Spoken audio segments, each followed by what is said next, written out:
I never expected that an ordinary afternoon in my kitchen would become the beginning of something I would carry quietly with me for a long time. It was one of those soft, golden Thursdays where the world feels slower than usual, as if time is stretching itself out in gentle breaths. My name is Alina Ward, 34 years old, and for the past 7 years, I've lived in this small house on Maple Avenue with my husband, Ryan. Our days had settled into familiar rhythms, peaceful, predictable, and safe. Morning coffee together, separate drives to work, dinner at 6, and a movie if the day hadn't worn us out too much. I always believed that was what mature love looked like, a steady rhythm you didn't have to think about.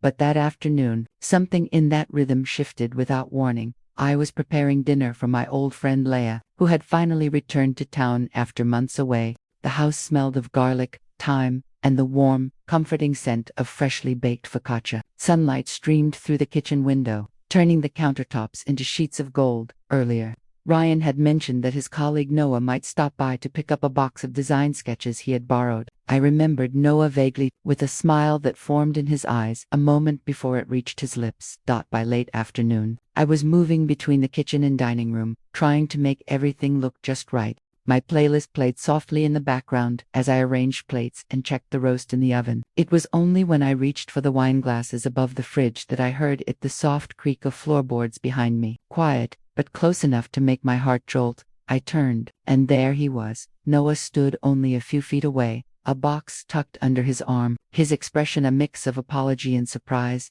"Didn't mean to scare you," he said with a small, gentle smile. I let out a nervous laugh and brushed a strand of hair from my face. "You didn't?" I paused. "Well, maybe a little." He chuckled softly, his gaze drifting around the room, searching for something to say. But there was something in the way his eyes lingered for just a moment too long, soft, uncertain, that made the air feel unexpectedly heavier. The scent of bread, the quiet hum of music, the fading sunlight, everything seemed still around us. It was just a brief, clumsy moment, and yet, sometimes a single, unexpected heartbeat is enough to reveal something you didn't realize had been fragile all along. Ryan was still outside working in the garden, so Noah must have slipped in through the side door, as most of our neighbors did. Nothing about the moment was wrong, just oddly delicate. Like a pause both people noticed but didn't acknowledge. Noah glanced at the glasses in my hands. "Getting ready for tonight." "Trying to," I said with a half smile. "Leah cooks better than I ever could, so I'm just hoping I look confident."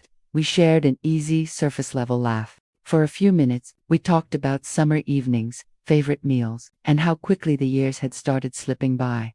Then Ryan entered, drying his hands on a towel, and Noah straightened with a grin. "Got what I came for," he said, lifting the box. "Thanks again, man." The evening went on as planned. Leah arrived just after 6, filling the room with her usual brightness. We ate, talked, and laughed until the candles burned low. And yet, every now and then, my mind drifted back to that single moment in the kitchen, the startled breath, the lingering look, not meaningful, not inappropriate, just human.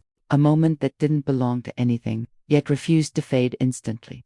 Over the next few weeks, I found myself noticing other fleeting moments too, the kind that usually slip past unnoticed: someone holding an elevator door, a child offering half his cookie to his exhausted mother. It was as if that encounter had shifted something inside me, tuning my awareness to the quiet connections we share with strangers.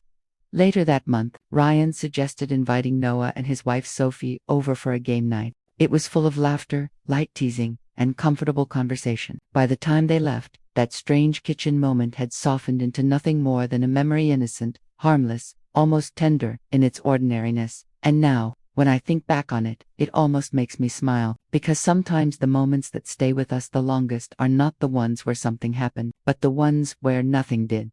Yet somehow, something inside you shifted anyway. Maybe that's what living really is, a collection of unplanned seconds that remind us how beautifully uncertain and quietly connected we all are.